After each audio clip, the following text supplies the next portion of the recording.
अस्सलामु अलैकुम वरहमतुल्लाहि वबरकातुह। इन्नल हम्दुलिल्लाह नहमदुहु व नस्तईनुहु व नस्तगफिरुहु व नऊज़ु बिल्लाहि मिन शुरूरि अनफुसिना व मिन सय्यिआति अमालिना।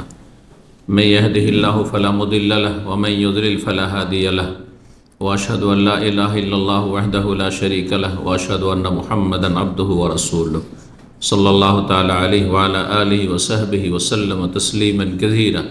अम्मा बाद, अऊज़ु बिल्लाहि मिनश शैतानिर रजीम व मा खलक़तुल जिन्ना वल इनसा इल्ला लियाबुदून। सम्मानित दिनी भातृमंडলী, আল্লাহ রাব্বুল আলামিনের প্রশংসা এবং প্রিয় নবী সাল্লাল্লাহু আলাইহি সাল্লামের উপর সালাত ও সালামের পর আজ বৃহস্পতিবার 12ই মুহররম 1446 হিজরি মোতাবেক 18ই জুলাই 2024 আমাদের ধারাবাহিক বিষয়ভিত্তিক আলোচনা। আজকের বিষয় সবচাইতে গুরুত্বপূর্ণ বিষয়, আর তা হচ্ছে তৌহিদের গুরুত্ব। তৌহিদ যে ভাষাটি আলহামদুলিল্লাহ আজকাল যথেষ্ট চর্চা হচ্ছে, মোটামুটি, যদি এর চাইতে আরও বেশি চর্চার এবং মানুষের কাছে আলোচনার খুব বেশি প্রয়োজন রয়েছে। কিন্তু একটা সময় ছিল তৌহিদ বললে এমন কিছু সমাজ যারা সংখ্যাগরিষ্ঠ, তৌহিদ আবার কী জিনিস, খালি তৌহিদ তৌহিদ করো, তৌহিদ সম্পর্কে কোনো জ্ঞানই ছিল না। সুতরাং তাদেরকে প্রথম বুঝে তৌহিদ কি। তো তৌহিদের বিশেষ একটি দিক নিয়ে আলোচনা করব আজকে। তৌহিদের তো বিভিন্ন দিক রয়েছে, তৌহিদের অর্থ, তৌহিদের প্রকরণ, আর তৌহিদের বিভিন্ন শাখা প্রশাখা, তৌহিদের গুরুত্ব, তৌহিদের ফজিলত। তো আমরা আজকে শুধু একটি বিষয় নিয়ে আলোচনা করব, তা হচ্ছে তৌহিদের দ্বীনে ইসলামে কত বেশি গুরুত্ব। চেষ্টা করব এই অল্প সময়ে 10টি পয়েন্ট আপনাদের সামনে পেশ করার, যে পয়েন্টগুলির মাধ্যমে জানতে পারবেন যে তৌহিদ কত গুরুত্বপূর্ণ বিষয়, যার ওপর সমস্ত মানব জীবনের নেক আমল নির্ভরশীল। তৌহিদ মানে হচ্ছে আল্লাহর একত্ব। তৌহিদ মানে তৌহিদুল্লাহ, আল্লাহর একত্ব। জি, আল্লাহ তার নাম গুণাবলিতে এক, আল্লাহ তার কাজে রুবুবিয়াতে এক ও একক, আল্লাহ রাব্বুল তার ইবাদত বন্দেগীতে এক ও একক, তার কোনো শরিক নেই। ওয়া ইলাহুকুম ইলাহু ওয়াহিদ, তোমাদের মাবুদ ইলাহুন ওয়াহিদ, এক মাবুদ। লা ইলাহা ইল্লাহু, তিনি ছাড়া কোনো সত্য মাবুদ নেই। ও রহমানুর রহিম, তিনি রহমান, তিনি রহিম। জি, আল্লাহর একত্ব অত্যন্ত গুরুত্বপূর্ণ বিষয়। যদি তৌহিদ থাকে তো ফরজ নফল কবুল হবে, তৌহিদ যদি না থাকে তাহলে কোনো কিছুই কাজে আসবে না, কোনো কিছুই কাজে আসবে না। আল্লাহ রাব্বুল আলামিন মানব জাতিকে সৃষ্টি করেছেন তৌহিদের জন্য, বরং জান্নাত জাহান্নাম সব কিছু সৃষ্টি হয়েছে এই তৌহিদের জন্য। তো ভূমিকায় কথা না বাড়িয়ে আমরা এক একটি পয়েন্ট নিয়ে আলোচনা করি। তৌহিদের প্রথম গুরুত্বের দিক হচ্ছে যে একজন মানুষের ওপর সর্বপ্রথম ফরজ কাজ, জীবনের সর্বপ্রথম ফরজ কাজ, আউয়াল ওয়াজিব, জীবনে প্রথম যে কাজটি ফরজ, সেটি সলাত নয়, সিয়াম নয়, যাকাত নয়, হ্যাঁ, বাপ মায়ের হক আদায় করা নয়, আর তারপরে আল্লাহর হক আর অমুকের হক এইসব বলে আপনি চলে গেলেন না। আল্লাহর হকের সবচেয়ে বড় হক যেটি, সেটি হচ্ছে তৌহিদ। আল্লাহকে এক বলে জানা, জ্ঞান অর্জন করা, এক বলে মানা মানে বিশ্বাস করা, আর স্বীকৃতি দেওয়া, মেনে নেওয়া, এবং আল্লাহ রাব্বুল আলামিনের একত্ব সার্বিক ক্ষেত্রে প্রতিষ্ঠা করা। সূরা ইখলাস কার মুখস্থ নেই? মুসলিম। কুল হু আল্লাহু আহাদ, আর আহাদ মানে জানাও আছে। হে নবী বলে দাও মানব জাতিকে আল্লাহ হচ্ছেন এক ও একক। ওয়াহিদ মানে এক, আর আহাদ মানে এক ও একক।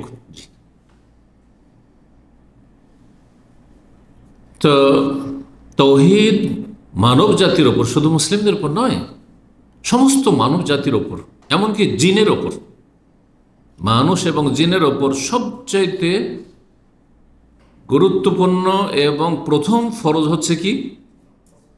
জি, আল্লাহর তৌহিদ, আল্লাহর একত্ব প্রতিষ্ঠা করা।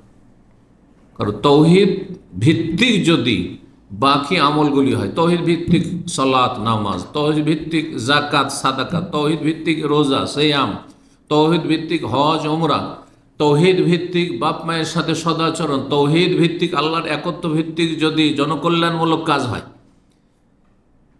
মানুষের হক আদায় করা হয়, তাহলে সেটি হবে এবাদত। তার নাম কি? এবাদত। যদি তৌহিদ ভিত্তিক হয়, আল্লাহর একত্বের ভিত্তিতে হয়।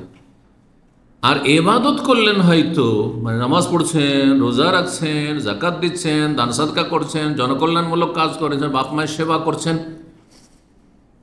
আর আল্লাহকে মানছেন, কিন্তু তৌহিদ ভিত্তিক নয়, আল্লাহ একক, তার কোনো শরীক নেই, এর ভিত্তিতে নয়, বরং আল্লাহর ইবাদত করি। আর বড় বড় ওলি আউলিয়া আছে যারা গৌস কুতুব আবদাল, তারা সারা পৃথিবীর বিভিন্ন বিষয় নিয়ন্ত্রণ করে, তাদের অসাধারণ ক্ষমতা রয়েছে। তাহলে এই জীবনের নাম হচ্ছে শিরকি জীবন। ওই ব্যক্তির নাম আর তখন মুওয়াহিদ একত্ববাদী মুসলিম নয়, তার নাম হচ্ছে মুশরিক। এবং সেই ব্যক্তির ফরজ নফল কিছুই কবুল হয় না, বুঝলেন না? যদি আপনি মনে করেন যে আমি সমস্ত নামাজ পড়ছি, কোনো নামাজ বাদ দিই না, ফরজ নফল তাহাজ্জুদ রোজার সব নামাজ পড়ছি, আল্লাহকে মানছি, কিন্তু তার সাথে এটাও মানছি আব্দুল কাদের জিলানী অনেক কিছু দিতে পারে, সবচেয়ে বড় পীর, অসাধারণ ক্ষমতা রাখে, আল্লাহ ক্ষমতা দিয়ে রেখেছে, সে রোগ ভালো করতে পারে, বালা মুসিবত দূর করতে পারে, সন্তান দিতে পারে, মনস্কামনা পূরণ করতে পারে। খাজা বাবা, চিস্তি, শাহজালাল, এরা এত শক্তিশালী, হ্যাঁ, যে আল্লাহর ক্ষমতাগুলি তাদের হাতে, আল্লাহ যে কাজগুলি করে তারাও করে, আল্লাহর কাজে তারাও পার্টনার। তাহলে আপনার এবাদত আর এবাদত থাকলো না, আর আপনার এবাদত কি হয়ে গেল? ওর নাম শিরক। নাস্তিক এবাদত করে না, আর আস্তিক কিন্তু বহুত্ববাদী, সে আল্লাহকে মানে না। হিন্দুরা কি বলে? ওপরওয়ালা, আপনি আল্লাহ বলছেন, ওপরওয়ালা বলছে। মাজার পূজারীরা আল্লাহকে মানে না, হ্যাঁ, আল্লাহর অস্তিত্ব মানে, হ্যাঁ, আল্লাহ তার মাবুদ মানে, কিন্তু আল্লাহর সাথে সবগুলি ইবাদত আল্লাহর নাই। নামাজটা আল্লাহর, কিন্তু মাজারের সেজদাটা বাবার, ও ভাগাভাগি করে দিল, এরই নাম মুশরিক। তার নাম কি? মুশরিক। তৌহিদ না থাকলে, যেই মানুষের ভিতরে তৌহিদ নাই, সেই মানুষ হচ্ছে মুশরিক। যদিও আল্লাহকে সে মানে, আল্লাহকে মানি, কিন্তু আল্লাহর সাথে অংশীদার স্থাপন করি। ফামান কানা ইয়ারজু লিকা রাব্বিহি ফালইয়ামাল আমালান সালিহ, ভালো কাজ করুন, কিন্তু নেগেটিভ, ওয়ালা ইউশরিক বিইবাদাতি রাব্বিহি আহাদা, রবের ইবাদতে কাউকে যেন শরীক না করা হয়। তৌহিদ বান্দার ওপর, মানব জাতির ওপর সর্বপ্রথম ফরজ। সেটা কি? তাহলে যখন আল্লাহর একত্ব, তাহলে আল্লাহ সম্পর্কে জ্ঞান অর্জন করতে হবে, মারিফাত জানতে হবে, আল্লাহ কে, আল্লাহ কোন সত্তার নাম, এবং জানার পরে তার একত্বে বিশ্বাসী হইতে হবে, একত্বের স্বীকৃতি দান করতে হবে, একত্ব প্রতিষ্ঠা করতে হবে। সে আল্লাহ হচ্ছেন এই পৃথিবীর সমস্ত কিছুর, হ্যাঁ, পালনকর্তা, প্রতিপালক, সৃষ্টিকর্তা। তিনি মালিক, তিনি রাজেক, রিজিক দাতা, তিনি সব কিছুর নিয়ন্ত্রণকারী। এমন নয় যে আর কেউ নিয়ন্ত্রণ করে। ওলিয়া আউলিয়া গৌস কুতুব দুনিয়া ধরে আছে, এটা আকীদা কিন্তু সুফিদের কিতাব আছে, যে দুনিয়ার চারিদিকে চারজন আল্লাহর কুতুব, হ্যাঁ, কি করে আছে? এই জমিনকে ধরে আছে, না হলে আল্লাহ দিব উল্টে পাল্টে ধরে আছে। তাদের ক্ষমতা কত! আল্লাহ যদি ধ্বংস করতে চায়, ধ্বংস করতে দেয় না তারা। এর চেয়ে বড় কুফরি কি আছে? হিন্দুদের আকীদা, খ্রিস্টান ইহুদিদের আকীদা, এক শ্রেণীর কথিত মুসলিমদের আকীদা, বদ আকীদা, শিরকি কুফরি আকীদা। এবং যখন তিনি সব কিছুই করেন, তো ইবাদত কার হবে? আমাকে সব কিছু দিলেন আল্লাহ, আর এবাদত ভাগাভাগি করে দেব না, তাঁরও এবাদত। তিনি সব কিছুর মালিক, সুতরাং হুয়াল মুস্তাহিকুল লিল ইবাদ ওয়াহদা, তিনি একমাত্র এবাদতের হকদার। তার সুন্দর সুন্দর নাম এবং গুণাবলী রয়েছে, সেগুলিতে কাউকে শরিক করব না, সেগুলিকে অস্বীকার করব না, যা কোরআন সুন্নাহয় ওহীতে প্রমাণিত সেগুলির অপব্যাখ্যা করব না, সেগুলির অর্থকে নিষ্ক্রিয় করব না। লাইসা কামিসলিহি শাইউন ওয়া হুয়াস সামিউল বাসীর। এই একটি বিষয় বললাম গুরুত্বের। এখন এগিয়ে যাই দ্বিতীয় তাওহীদের গুরুত্বের বিষয়। তাওহীদ এমন একটি গুরুত্বপূর্ণ বিষয় মানব জীবনে, যার জন্য আল্লাহ রাব্বুল আলামিন মানব এবং জিনকে সৃষ্টি করেছেন এই দায়িত্ব দিয়ে। সমস্ত সৃষ্টি করেছেন মানুষ এবং জিনের ভোগের সামগ্রী হিসাবে, বিশেষ করে মানুষের জন্য। আল্লাহ কি বলেছেন কোরআন, খালাকালাকুম মা ফিল আরদে জামিয়া, এ মানব জাতি তোমাদের জন্য পৃথিবীতে যা কিছু আছে তা তোমাদের জন্য সৃষ্টি করেছে। তাহলে দুনিয়ার সমস্ত সৃষ্টিকুল মানুষের স্বার্থে, আর মানুষ আর জিনকে আল্লাহ রাব্বুল আলামিন সৃষ্টি করেছেন ইবাদতের স্বার্থে। তোমাকে পাঠিয়েছে দুনিয়াতে এই জন্য যে তুমি তোমার মালিককে চিনবে, মালিক সম্পর্কে জানবে, জানার পরে মালিককে বিশ্বাস করবে এবং মালিকের একত্ব তার কাজে, তার নাম গুণাবলীতে, তার ইবাদত বন্দেগীতে একত্ব প্রতিষ্ঠা করবে।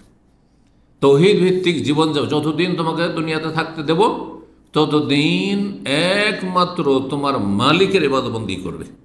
এই জন্য তোমাকে সৃষ্টি করেছে। সূরা যারিয়াত আয়াত 56 আল্লাহ ইরশাদ করেছেন, ওমা খালাকতুল জিন্না ওয়াল ইনসা ইল্লা লিয়াবুদুন, আমি জিন এবং মানুষকে একমাত্র সৃষ্টি করেছি তাগিদের সাথে। কিসের জন্য? লিয়াবুদুন, আমার ইবাদতের জন্য। আমি এটা করতাম না, কেন করেছি? শুধুমাত্র এই যে তাগিদ, এই ভাষাতে আল্লাহ বলেছেন ওমা খালাকতুল জিন্না ওয়াল ইনসা, আমি জিন মানুষকে সৃষ্টি করিনি অন্য কোনো গরজে, ইল্লা লিয়াবুদুন, একমাত্র আমার ইবাদতের উদ্দেশ্যে সৃষ্টি করেছি। তাহলে আপনি যদি আপনার সৃষ্টির রহস্য না জানেন, কেন আল্লাহ সৃষ্টি করেছেন, আমাকে কেন আল্লাহ পৃথিবীতে পাঠিয়েছেন, এই কথা উত্তর যার কাছে নেই, অথবা এর উত্তর সম্পর্কে যেই ব্যক্তি চিন্তাশীল না, কখনো চিন্তা করে না, এসছে ধীরে ধীরে বড় হইল, আর বড় হওয়ার পরে যখন স্বাবলম্বী হইল, এখন নিজেই হাতে পায়ে দাঁড়াতে পারলো, আর তখন বাপ মা থেকে স্বাধীন হয়ে গেল, আর খরচ নেওয়া লাগে না, আর আয় উপার্জন করছে, খাচ্ছে যাচ্ছে, লোডিং আনলোডিং করছে, আর তারপর এক সময় আসলো যে মরণের সম্মুখে মরে গেল, ব্যাস শেষ হয়ে গেল, দুনিয়ার সমাপ্তি, এক্সপায়ার হয়ে গেল। এটা পশুর জীবন, এটা মানুষের জীবন না। এই জন্য মানুষকে আল্লাহ সৃষ্টি করেননি, মানুষকে আল্লাহ সৃষ্টি করেছেন লিয়াবুদুন, আল্লাহর ইবাদতের জন্য। জিনকে আল্লাহ সৃষ্টি করেছেন তার ইবাদতের জন্য। তাছাড়া সমস্ত যা সৃষ্টি রয়েছে, গাছপালাই হোক আর পশু পাখি হোক, আর যা কিছু দেখছি আর না দেখছি, সব আমাদের জন্য। কোনো কিছুতে আমাদের কোনো ফায়দা রয়েছে, কোনোটাতে কোনো ফায়দা রয়েছে, কোনোটাতে কোনো ফায়দা রয়েছে। আর অনেক সময় অনেক সৃষ্টির রহস্য জানি না, ফায়দা জানি না, এইটা আবার আমাদের কি কাজে আসবে, কিন্তু আমাদের জন্য আল্লাহ সৃষ্টি করেছেন। আলেমাহমান আলেমাহু জাহিলাহমান জাহিল, জানলো অনেক কিছু জানি না আমরা, হয়তো এটা আমাদের জন্য উপকারী। ধীরে ধীরে উদ্ঘাটন হচ্ছে, আবিষ্কার হচ্ছে যে এটাতে এই ফায়দা রয়েছে, এটা দিয়ে এই ওষুধ তৈরি হয়, এটাতে এই বৈশিষ্ট্য রয়েছে, কাজে চলে আসলো। সেটা বাহ্যিক মনে করছেন যে বেকার জিনিস ছিল এটা। 3 নম্বর তাওহীদের গুরুত্ব। তাওহীদ হচ্ছে আল্লাহ রাব্বুল আলামিনের হক অধিকার, এটা হচ্ছে আল্লাহর ন্যায্য অধিকার। চিন্তা করুন তো, আজকাল মানুষ নিজের পার্থিব তুচ্ছ অধিকার হাসিলের জন্য জীবনকে কুরবানি করে দিচ্ছে, আর কত রকমের ঝুঁকি নিচ্ছে, অথচ এই দুনিয়ার তুচ্ছ অধিকার হয়তো পেলেনই না, সুযোগই পেলেন না হয়তো আপনি, অথবা পেলেন কিন্তু ভোগ করার সময় পেলেন না, তারপর এত মরিয়া এর জন্য। ঠিক আছে, আমি বলছি না যে আপনি ন্যায্য অধিকারের জন্য আপনি কারো দ্বারস্থ হবেন না, অথবা আপনি চাইবেন না, আপনার অধিকার রয়েছে। তা আপনি যখন আপনার অধিকারটা বুঝছেন, একজন স্ত্রী বুঝছে আমার স্বামীর অধিকার রয়েছে, ভরণ পোষণ ইত্যাদি, একজন স্বামী মনে করছেন আমার স্ত্রীর এই অধিকার আছে, কি জন্য আমি বিয়ে করেছি, কি জন্য এত বোঝা কাঁধে নিয়েছি আমি স্ত্রীর? ছেলে মেয়ে যখন বুঝছেন যে আমার অধিকার রয়েছে, আমাদের অধিকার রয়েছে বাপ মায়ের ওপর, বাপ মা যখন বুঝছেন যে আর এটা চাইছেন যে আমাদের অধিকার রয়েছে ছেলে মেয়েদের, তারা এই হক আদায় করুক, তাহলে তার আগে আপনাকে বুঝতে হবে যে আল্লাহর অধিকার যে রয়েছে সেটা কতটা আদায় করছেন আপনি, আর আল্লাহর হকটা কি, সেই হকটি আমাকে জানতে হবে। আল্লাহর প্রাপ্য কি জানতে হবে। এই প্রাপ্য হচ্ছে ইবাদত। এই মর্মে মুআয বিন জাবাল রাদিয়াল্লাহু তাআলা হাদিস শোনাবো।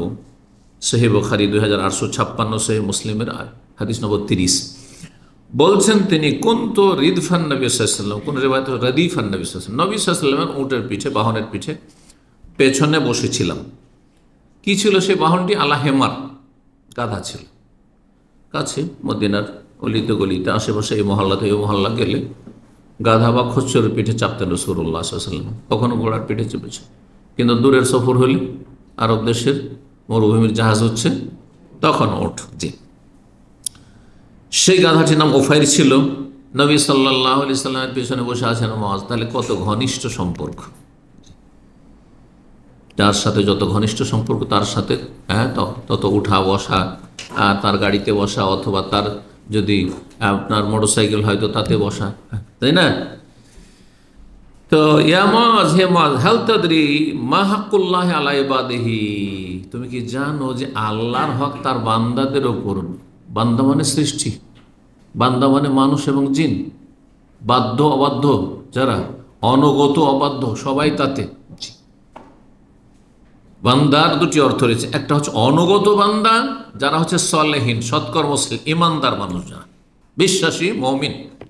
আর অবাধ্য বান্দা যারা আল্লাহর সৃষ্টি এবং সৃষ্টিগত বিষয়গুলিতে আল্লাহর সৃষ্টি নীতিমালার বাইরে যেতে পারে না, কিন্তু আল্লাহ দ্রোহী তারা মানুষ, যারা কাফের, মুশরিক অথবা পাপিষ্ট মুসলিম সমাজের, তারাও আল্লাহর বান্দা। কারণ আল্লাহর কাছে আল্লাহ যখন তাকে রোগ চাপিয়ে দেয় তখন আর রোগকে সরাতে পারে না।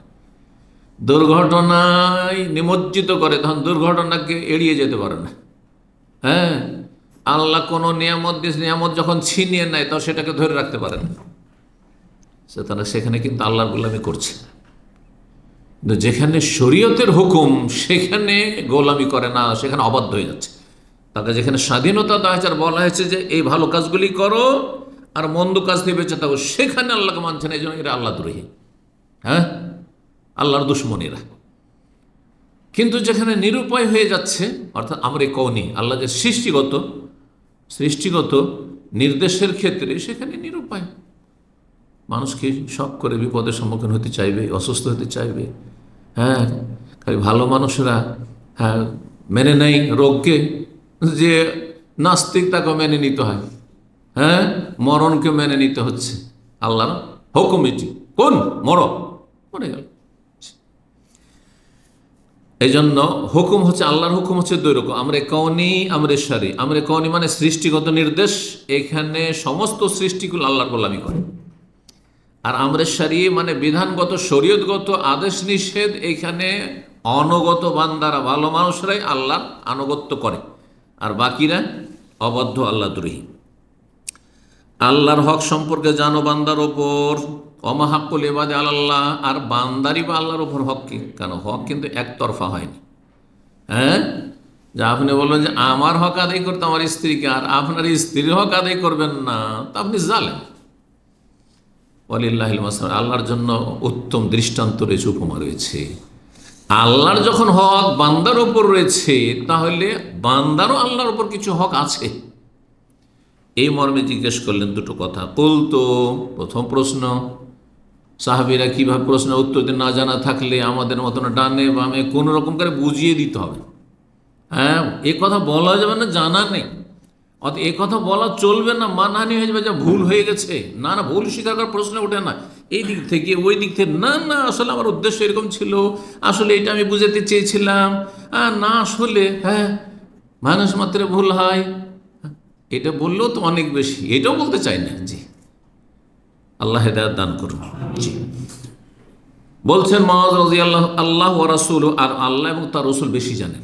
নবী সাল্লাল্লাহু আলাইহি ওয়াসাল্লাম যতদিন বেঁচে ছিলেন সাহাবীরা বলতেন আল্লাহ বেশি জানেন আর তার রসুল তারপরে বেশি জানেন, কারণ রাসূলুল্লাহ সাল্লাল্লাহু আলাইহি ওয়াসাল্লাম তাদের মাঝে মওজুদ রয়েছেন, তার কাছে ওহী আসছে। আর সাহাবায়ে কেরামদের চাইতে বেশি জানছেন, কারণ সাহাবীদের কাছে ওহী আসছে না, তার কাছে ওহী আসছে। কিন্তু এখন নবী সাল্লাল্লাহু আলাইহি ওয়াসাল্লাম আমাদের মাঝে বিদ্যমান নন, এই ক্ষেত্রে বলবেন না যে আল্লাহ এবং রসুল বেশি জানেন, এটা কেউ বলেননি। নবী সাল্লাল্লাহু আলাইহি ওয়াসাল্লাম ইন্তেকালের পরে সাহাবীরাও বলেননি, আর তাবেঈনরাও বলেননি, আর ইমাম আবু হানিফা, শাফি, মালিক কথা আল্লাহ ওয়া রাসূলুহু আলাম বলেননি। তাফসীর কিতাব বলে দেখবেন আলিফ লাম মিম এর অর্থ কি বলছে, আল্লাহু আলামু, আল্লাহ বেশি জানেন। আলিফ লাম রা আল্লাহু আলাম মুরাদিহি বিযালিক, জি যে কোনো তাফসীর, আল্লাহ বেশি জানেন। কারণ মানুষ যখন দুনিয়া থেকে চলে যায়, মারা যায়, তখন তার আমল বন্ধ হয়ে যায়, এলেমও বন্ধ, আমলও বন্ধ, দুনিয়ার কাজ বন্ধ, দিনেরও কাজ বন্ধ, হ্যাঁ জি, জ্ঞান চর্চাও বন্ধ। তখন নবী সাল্লাল্লাহু আলাইহি ওয়াসাল্লাম বলে ফাইন হাক্কাল্লাহি আলা ইবাদিহি, আল্লাহর হক হচ্ছে, অধিকার হচ্ছে বান্দার উপর, আইয়াবুদুহু ওয়ালা ইউশরিকু বিহি শাইআ, ইতিবাচক এবং নেতিবাচক একটা দিয়ে তাওহীদ কায়েম হবে না। আল্লাহ আছেন, হ্যাঁ আল্লাহকে মানি, এটা শুধু যথেষ্ট না, আর কাউকে মানি না বলতে হবে। আল্লাহর মতো কাউকে মনে করি না, ইবাদত একমাত্র আল্লাহর করি, আর কারো ইবাদত করি না। আর আল্লাহর ইবাদত করি আর মাজারও সিজদা করি, তাহলে মুশরিক আপনি। নাস্তিক বলছে আল্লাহ নেই, আর যারা মুশরিক, হ্যাঁ মাজার পূজারী, তারা বলছে আল্লাহ আছে আর গস কুতুব আছে, সমান সমান অপরাধী। মুশরিক আর নাস্তিক সমান সমান অপরাধী। পক্ষান্তর মুসলিমকে, মুমিনকে, জান্নাতীকে যে বলবে আল্লাহ আছেন আর তার মতো কেউ নেই, তার কাজে কোনো শরিক নেই, তার নাম গুণাবলিতে কোনো শরিক নেই, তার ইবাদত বন্দেগীতে কোনো শরিক নেই, কেউ নেই, লা ইলাহা ইল্লাল্লাহ, দুটো। সেই কথাই বলছেন আইয়াবুদু, একমাত্র তার ইবাদত করতে, তাহলে ইবাদত করতে হবে। সহিহ আকীদার দাবিদার ইবাদত নেই, 5 ওয়াক্ত ফরজ নামাজ নেই, না অচল, আপনি জাহান্নামের কথা আছে। ওয়ালা ইউশরিকু বিহি শাইআ, আর তার সাথে কাউকে শরিক করবে না। ওয়া হাক্কুল ইবাদি আল্লাহ, যদি এই হক আদায় করে দেয় বান্দা, তাহলে বান্দার হক হচ্ছে আল্লাহর, আল্লাহ ইউআযযিবা মান লা ইউশরিক বিহি শাইআ, যে আল্লাহর সাথে শরিক করলো না, আর আল্লাহ ইবাদতবন্দি করলো, আল্লাহর আদেশগুলি পালন করলো, নিষেধাজ্ঞা থেকে বেঁচে থাকলো। আর আল্লাহর সবচেয়ে বড় নিষিদ্ধ কাজ হচ্ছে শিরিক, আর আল্লাহর সবচেয়ে বড় হুকুম হচ্ছে হ্যাঁ যে আল্লাহর ইবাদত করো, তৌহিদ, তৌহিদ প্রতিষ্ঠা করলো, শিরক মুক্ত থাকলো, তাহলে তাকে আল্লাহ জাহান্নামে আযাব দেবেন না, তাকে আল্লাহ আযাব দেবেন না, হাসর মাঠে আযাব দেবেন না, কবর আযাব দেবেন না। আযাব থেকে যদি বাঁচতে চান তাহলে তৌহিদ প্রতিষ্ঠা করতে হবে, এটি হচ্ছে আল্লাহর হক। আল্লাহর হক হচ্ছে তৌহিদ ভিত্তিক জীবনযাপন। ঠিক,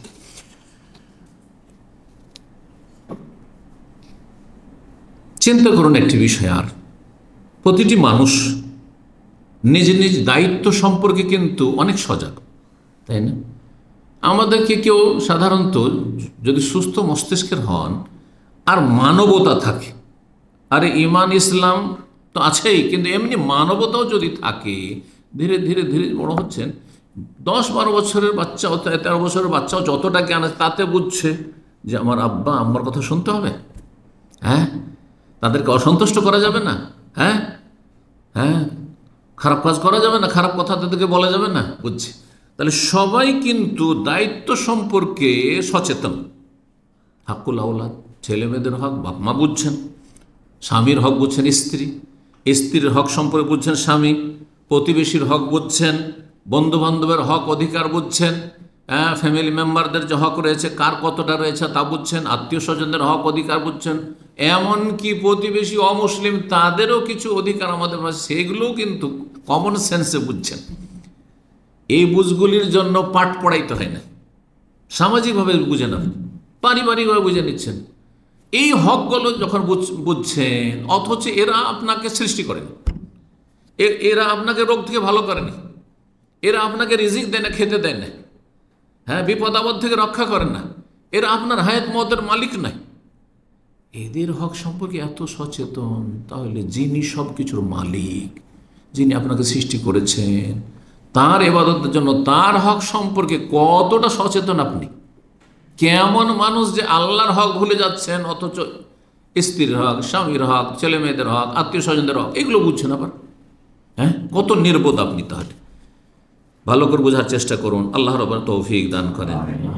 সবচেয়ে গুরুত্বপূর্ণ হক মানুষের হক যেগুলি বললাম, নাকি আল্লাহর হক? আল্লাহর হক।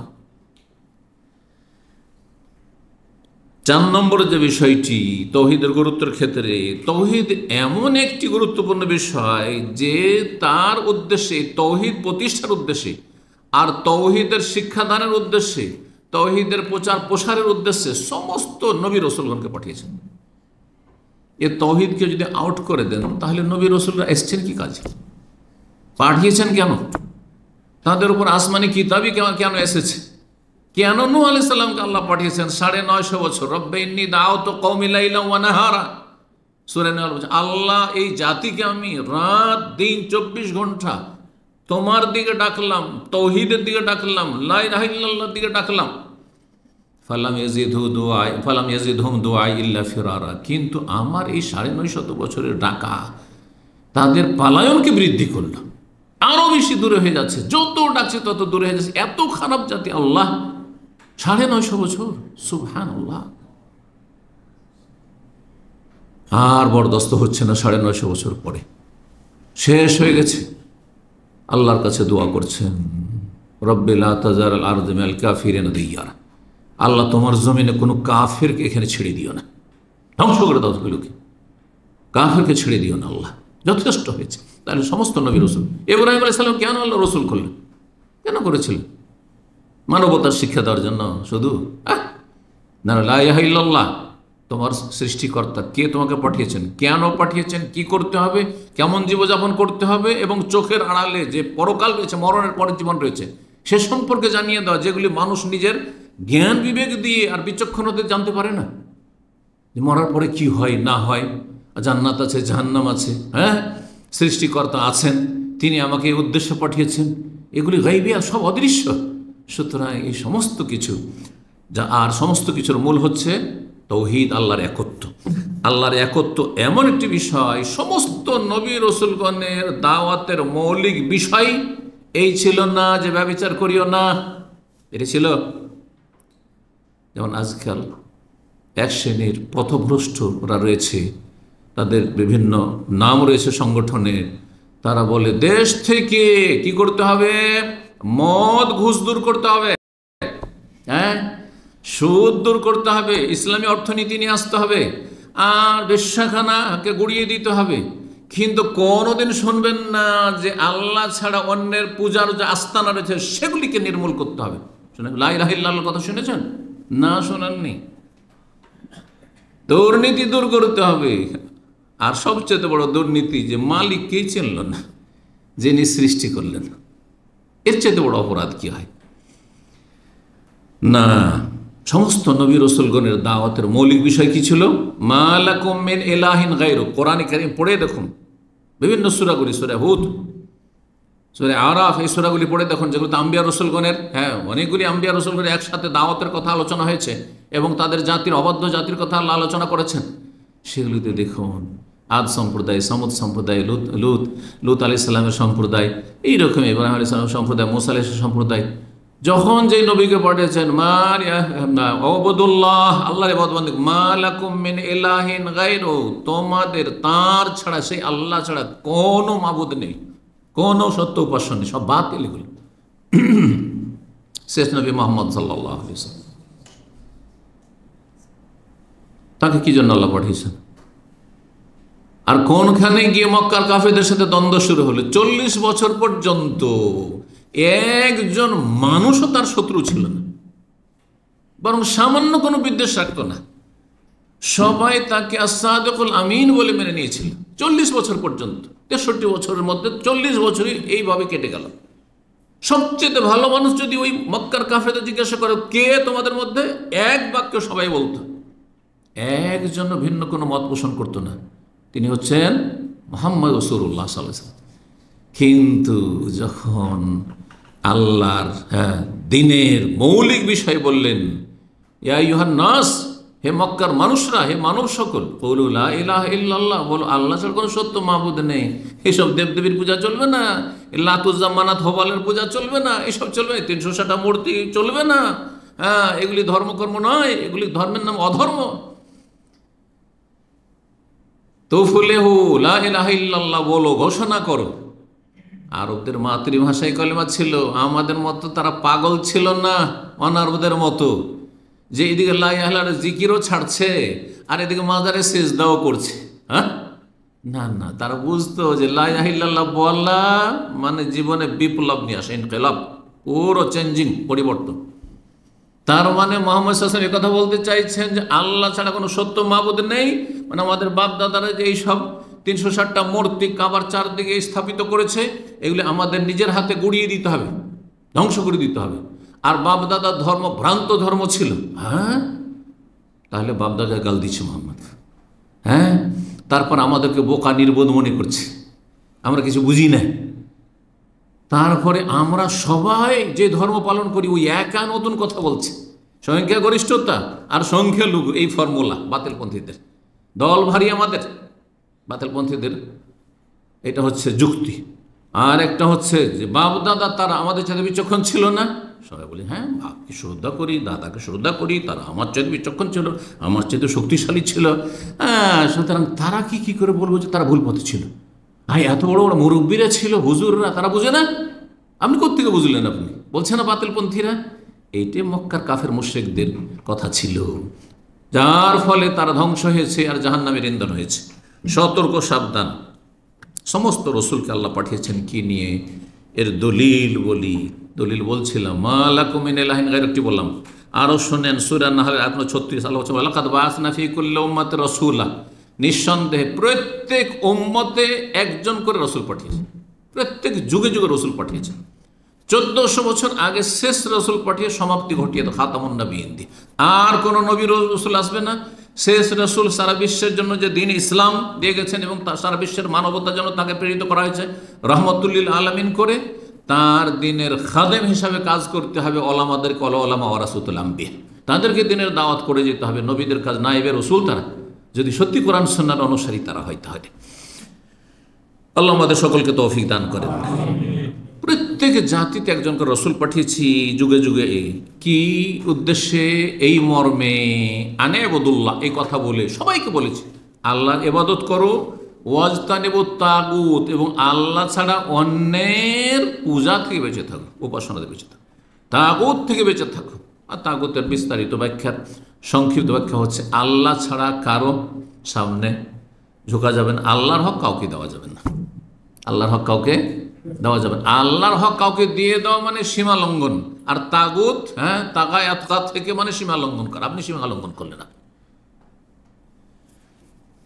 আল্লাহ রাব্বুল আলামিন আরো বলেছেন সূরা আম্বিয়া 25-এ, ওমা আরসালনা মিন ক্বাবলিকা মিন রাসূল, হে নবী তোমার পূর্বে যত রাসূল পাঠিয়েছি, ওমা আরসালনা মিন ক্বাবলিকা মিন রাসূল ইল্লা নুহি ইলাইহি, যত নবী রাসূল পাঠিয়েছি তাদের প্রত্যেককে ওহী করেছি আন্নাহু লা ইলাহা ইল্লা আনা, যে হে নবী রাসূলগণ, ইব্রাহিম, মূসা, ঈসা, আইয়ুব, ইউসুফ, যত নবী রাসূল, ইসমাইল, ইসহাক, ইয়াকুব, সমস্ত নবীকে আল্লাহ বলেছেন যুগে যুগে কি লা ইলাহা ইল্লা আনা, আমি ছাড়া কোনো সত্য মাবুদ নেই, ফাবুদুন, সুতরাং তোমরা আমারই ইবাদত করো, আমারই ইবাদত করো।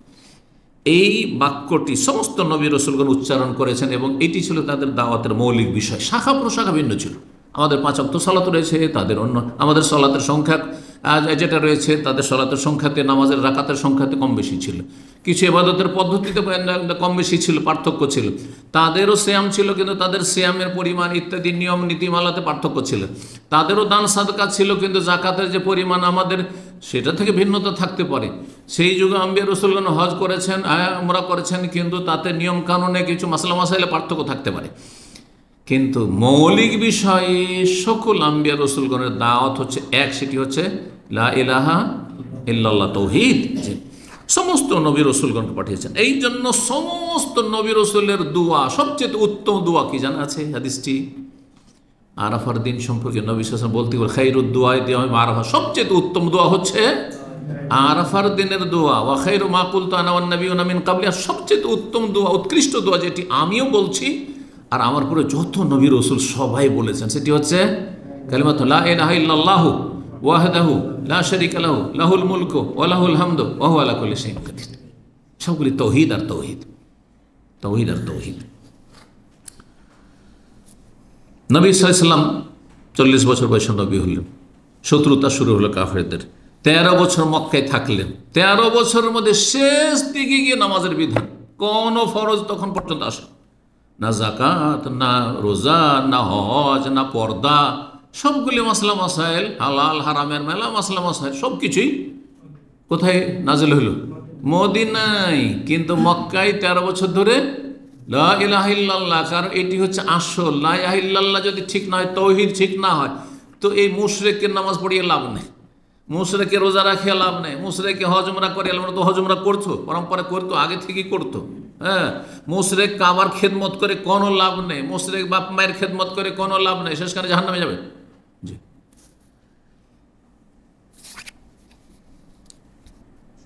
5 নম্বর যে তৌহিদের গুরুত্বের বিষয়, তা হচ্ছে তৌহিদ এমন একটি গুরুত্বপূর্ণ বিষয়, যখনই আপনি ইসলামের দাওয়াত, ইসলামের খেদমতের কাজ শুরু করবেন, একজন অমুসলিমকে ইসলামের দাওয়াত দেবেন, একজন জন্মসূত্রে মুসলিম কিন্তু ইসলামের কিছুই জানে না, জিরো, একবার কিছুই জানে না, এমন অনেক মুসলিম আছে, কি দিয়ে শুরু করবেন? এইখানে কিন্তু আপনার জানা ফরজ। এই জন্য দিনের দাওয়াতের আগে জানতে হবে। দেখছেন একটি লোকের মুখ দিয়ে বিড়ি সিগারেট কি মদেরই গন্ধ আসছে, আর দেখছেন টাকনার নিচে তার কাপড়, আর চুলগুলি একেবারে পশুর মতো হয়ে আছে, নখ এক বড় বড় হয়ে আছে, একবার হিংস্র পশুর মতো, আর মোষ হয়ে আছে সেই রকম, যেমন দাড়ি তেমন মোষ ধরন হয়ে আছে, বহু পাপে লিপ্ত আছে, এমনকি মদ খাচ্ছে, কিন্তু সে আল্লাহ পরকাল কিছুই জানে না। তাকে কি বলবেন? মদ খাবার দাও, মদ খাবার দাও, দাড়ি না, দাড়িটা রাখো, বলবেন? কি বলবেন? চলো নামাজ পড়তে যাই। সুদ খাচ্ছে, সুদ খাওয়া বাদ দাও, সুদ খাওয়া হারাম বলবেন একটা অমুসলিমকে? চিন্তা করেন, একটা ইহুদি খ্রিস্টানকে হিন্দু বলেন সুদ খাওয়া হারাম, ঘুষ খাওয়া হারাম, এগুলি শেখাবেন? ব্যভিচার করা হারাম, এটা আগে বললে হবে না। কারণ হইতে পারে এই কথা বলাই তার তৌহিদে বাধা হয়ে যাবে। আরে ইসলাম তো আমি মনে করছিলাম যে কবুল করে নেবেন, ইসলাম কবুল করলে আমাকে ব্যভিচার ছাড়তে হবে, আমাকে মদ ছাড়তে হবে, আমাকে নেশা ছাড়তে হবে, তো আমাকে আবার এই ঘুষ খাচ্ছি অফিসে তাও ছাড়তে হবে। না না, এমন ইসলাম আমি পারবো না।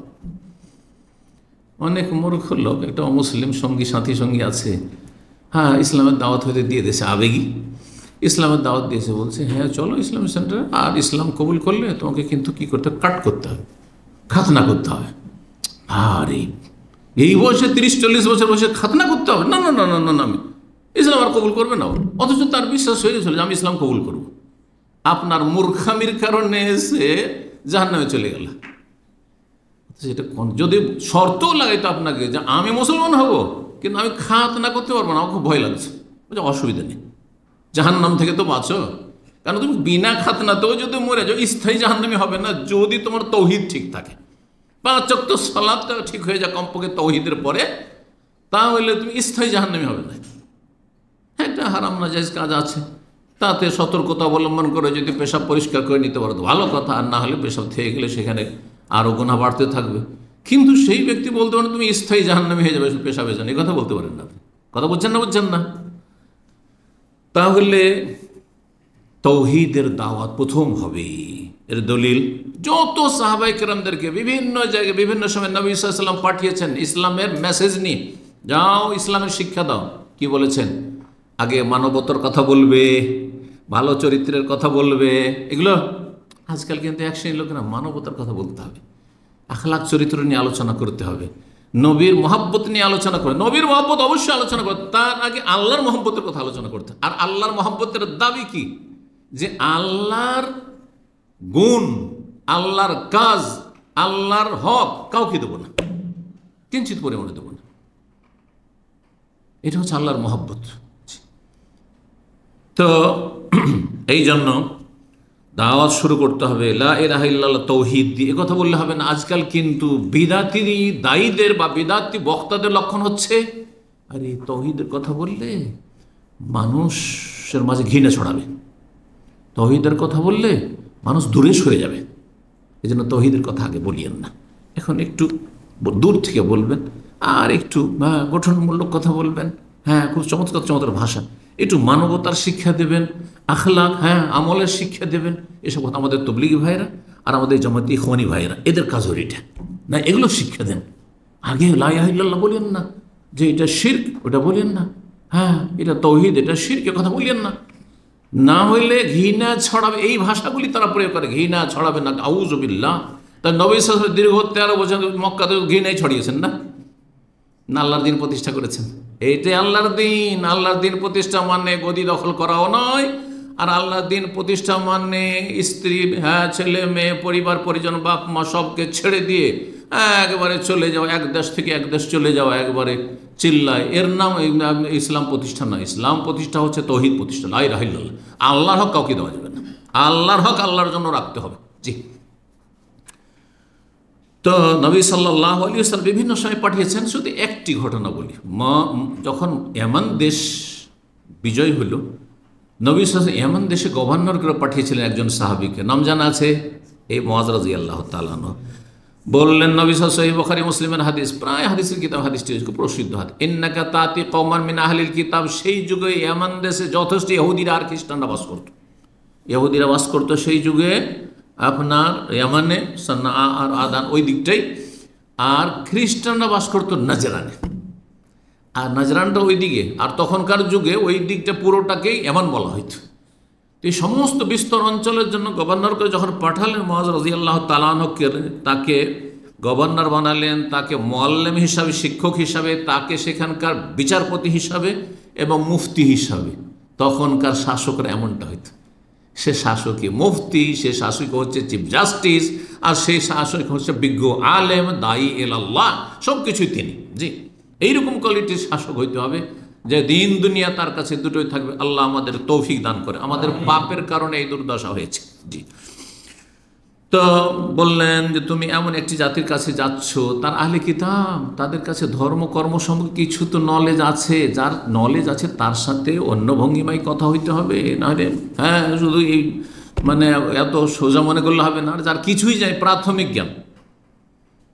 জ্ঞানও নেই তার, তাহলে প্রাথমিক স্তরে আপনি কথা বলতে পারেন, খুব সহজ কথাগুলি, তাই না? তাহলে মানুষ বুঝে কথা বলতে হবে। একেবারে গ্রাম অঞ্চলের মানুষ আর একেবারে অশিক্ষিত নিরক্ষর মানুষ, তাদেরকে যুক্তিতে মুক্তি, যুক্তি যদি শোনাতে যায়, বুঝবে, হেকমত আর রহস্য বুঝবে, তাহলে তাদেরকে ওয়াজ নসিহতের কথা, উপদেশমূলক কথা বলতাম। কিন্তু বড় উচ্চ শিক্ষিত আর খুব জেনারেল শিক্ষিত আর খুব বিচক্ষণ, আর সেসব লোকের সামনে যদি ওই সব ওয়াজ যদি শুধু শোনান, তো ওইটাতে তাদেরকে আকৃষ্ট করা যাবে না, তাহলে তাদের ক্ষেত্রে তখন আলোচনার ধরনটা অন্যরকম হবে। নবী সাল্লাল্লাহু আলাইহি ওয়াসাল্লাম এই কথাই শিখলেন তাকে। তারপরে বললেন কিসের দাওয়াত দিবে, তাহলে ফালিয়াকুন আউওয়ালা মা তাদউহুম ইলাইহি, তাদেরকে সর্বপ্রথম যে দাওয়াত দিবে সেটি হচ্ছে ইলা আইয়াশহাদু আল্লা ইলাহা ইল্লাল্লাহ ওয়া আন্না মুহাম্মাদুর রাসূলুল্লাহ। আর কোন রিওয়ায়াতে ইলা আইয়ুহিদুল্লাহ, ইউহিদুল্লাহ, তৌহিদ শব্দটি ব্যবহার করেছে। অনেক আজকাল বিদআতীরা বলে যে তৌহিদ কোথায় কোরআন হাদিস আছে, এই হাদিসে ইলা আইয়ুহিদুল্লাহ, ওয়াহাদা ইউহিদু তাওহীদান, তৌহিদ মাসদার।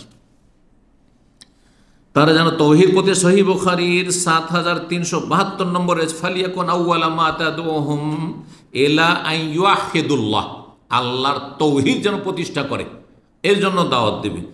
আর অন্য রিওয়ায়াতে 1496 নম্বর হাদিসে রয়েছে যে শাহাদাতু আল্লা ইলাহা ইল্লাল্লাহ, লা ইলাহা ইল্লাল্লাহ, যাতে সাক্ষী দেয় আল্লাহ ছাড়া কোনো সত্য মাবুদ নেই এবং মুহাম্মদ সাল্লাল্লাহু আলাইহি ওয়াসাল্লাম আল্লাহর রাসূল, এই কথার দিকে আহ্বান করবে। সেটা যদি মেনে নেয় তখন বলবে যে ফাইনাল্লাহ ইফতারাদা আলাইহি, আল্লাহ ফরজ করেছেন কি খামসু সালাওয়াতিন ফি কুল্লি ইয়াউমিন, তাহলে তার আগে বলবে না ও লা ইলাহা ইল্লাল্লাহ না মানে। একটা লোক বলছে যে ভাই আমি তো হিন্দু, বলছে চল নামাজ পড়, করবেন নাকি? একসময় হাইয়ার লোক ছিল, একটা গল্প আছে, হাস্যকর গল্প আছে, কথা বুঝতে পেরেছেন? রাস্তায় কিছু শিখ বসে আছে, আর দাঁড়িয়ে দেখেছে, তো দাঁড়িয়ে দেখেছে মানে মনে করছে যে মোটামুটি এটা ভালো, আবার দাঁড়িয়ে আছে, নামাজ পড়তে যায় না, মানে জামাত শুরু হয়ে গেছে, নামাজ পড়তে যাচ্ছে না, সাল্লাহ বলছে। তখন ভাঙা আরবিতে বলছে আনা ফি শিখ, কি বলছে? আমি হচ্ছে শিখ। ও জানে না যে শিখ ধর্ম, হিন্দুটা জানে, হিন্দু শিটা জানে, আর নসরানি খ্রিস্টান জানে, ইহুদিও জানে, মজুসিও জানে, আর ওরা কিন্তু শিখ যে এক ধর্ম রয়েছে আর ধর্মাবলম্বী রয়েছে ভারতে, পাঞ্জাবে, এটা জানে না। তো তখন বলছে আউয়াল সাল্লি বাদেন শিখ, আগে নামাজ পড় তারপরে শিখ মিক করো তুমি। হ্যাঁ, ও বুঝেনি ওর কথা শিখ, ও হয়েছে কোনো একটা কথা আমাকে বলতে চাইছে, বলছে পরে ওইটা, আগে নামাজ পড়তে। এটাই করবেন নাকি? ও বেচারা না হয় বুঝেনি, আপনি বুঝেন না, নির্বোধ। জি, যে আগে নামাজের না, যখন দেখছেন অমুসলিম, এতটা বলতে পারেন যে ভাই অমুসলিম, তোমাদের দেখা দেখে মুসলিমেরা বেনামাজি হবে, তুমি ঘরের ভিতরেই বসো, রোমের ভিতরে যা বসো, দোকানের ভিতরে বসো, বাইরে রাস্তায় বসে থাকবে না। হ্যাঁ, যদি ইসলামিক স্টেট হয়, মুসলিম সমাজ, মুসলিম দেশ, তো এই অধিকার মুসলিমদের রয়েছে। হ্যাঁ, খোলামেলা যেখানে সেখানে রমজান মাসে পানাহার করবে, সেই দেখা দেখে মুসলিমরা খাওয়া দাওয়া, কোথায় আপনি বাছাবাছি করবেন যে এটা মুসলিম দিনে পানাহার করছে, এটা মুসলিম, সুতরাং ভিতরে খাওয়া দাওয়া করবে, খোলা রাস্তাতে কোথাও খাওয়া দাওয়া করতে পারবেন, এটা অধিকার। জি, এটা হচ্ছে দ্বীন ইসলাম। জি, আল্লাহ রাব্বুল আলামিন সঠিক বুঝ দান করুন। প্রথম দাওয়াত দিতে হবে লা ইলাহা ইল্লাল্লাহর তৌহিদের দাওয়াত দিতে হবে। যদি নামাজ তারপরে মেনে নেই, তখন যাকাত, এক একটা করে। জি, বেশি গুরুত্বপূর্ণ, তারপরে গুরুত্বপূর্ণ। 6 নম্বর, তার আগে একটি কথা বলি আরো, যে মানুষের কবরে কয়টি প্রশ্ন করা হবে? 3টি। 1 নম্বর প্রশ্ন কি বলেন তো দেখি? 1 নম্বর প্রশ্ন আল্লাহ সম্পর্কে। এর মানে যে আল্লাহকে মানতাম আর পীরকে মানতাম নাকি? তাহলে মনকের নাকের উদা হয়ে যায়, আরে পীরকে মানত রে, এর আর মনকের নাকের হিসাব লাগবে নাকি? না না, মোটেই না, মোটেই না। আল্লাহকে মানতো, আর কাউকে মানা যাবে না ওখানে। হ্যাঁ, আর কাউকে মানা যাবে না, এর মানে বেয়াদবি নয়। আর মানা যাবে না মানে আল্লাহর হক কাউকে দেওয়া যাবে না, আল্লাহর হক কাউকে, ওতে ভাগাভাগি চলবে না, এতে কোনো কম্প্রোমাইজ নেই আল্লাহর হকের ক্ষেত্রে। তো বলছিলাম, প্রথম প্রশ্ন কি হবে? মান রব্বুকা, তোমার রব কি? তারপরে তার জবাব দিতে পারলে তখন 2 নম্বর, তাহলে তোমার দিন কি? তাহলে রব যখন, তো রবের তো মনোনীত দিন হচ্ছে ইসলাম, তোমার দিনটা কি?